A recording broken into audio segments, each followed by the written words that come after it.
বহুল আলোচিত ও প্রতীক্ষিত জুলাই সনদে স্বাক্ষর সম্পন্ন হলেও এতে যোগ দেয়নি জাতীয় নাগরিক পার্টি এনসিপি। জুলাই গণঅভ্যুত্থানের অন্যতম নেতৃত্ব দানকারী এই দলটি শুধু স্বাক্ষর থেকেই বিরত থাকেনি, বরং পুরো অনুষ্ঠানেও অনুপস্থিত ছিল। সরকারের পক্ষ থেকে একাধিকবার যোগাযোগ করা হলেও তাতে সাড়া দেয়নি তারা।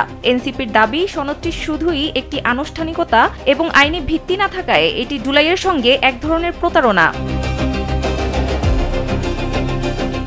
এনসিপির অবস্থান, যে কোনো মূল্যে সনদের আইনি ভিত্তি নিশ্চিত করতে হবে। এর দাবি আদায়ে রাজপথেও কর্মসূচি ঘোষণা করেছে তারা। তবে দলটি জানিয়েছে, ঐকমত্য কমিশন আলোচনার জন্য তাদের আমন্ত্রণ জানালে তারা তাতে অংশ নেবে। এনসিপির শীর্ষ নেতৃত্বের প্রত্যাশা, অন্তর্বর্তী সরকার শেষ পর্যন্ত তাদের দাবি বিবেচনা করবে। জীবন অবাক না করলে কে করবে? 28% মিল্ক ফ্যাটের অবাক করার সাথে ফ্রেশ মিল্ক পাউডার। জীবন অবাক করুক প্রতিদিন। সরকারের একটি সূত্রও জানিয়েছে, এনসিপির উত্থাপিত দাবিগুলো আমলে নেওয়া হচ্ছে এবং তা নিয়ে অভ্যন্তরীণ পর্যায়ে আলোচনা চলছে।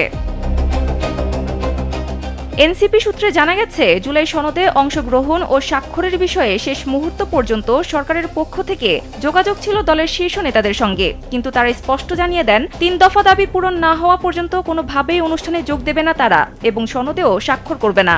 দলের অভ্যন্তরীণ আলোচনা শেষে সর্বসম্মতিক্রমে স্বাক্ষর না করার সিদ্ধান্ত নেয় এনসিপি। একই সঙ্গে রাজনৈতিক ও কৌশলগত চাপ ধরে রাখতে চলতি সপ্তাহেই রাজপথে কর্মসূচি পালনের পরিকল্পনাও নিয়েছে দলটি।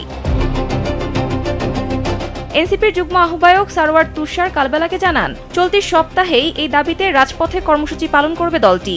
একই সঙ্গে ঐকমত্য কমিশন যদি আমাদের ডাকে, সেখানেও আমরা অংশগ্রহণ করব এবং আমাদের দাবি জানাবো। তিনি বলেন, যে কোনো মূল্যে আমরা আইনি ভিত্তি আদায় করব।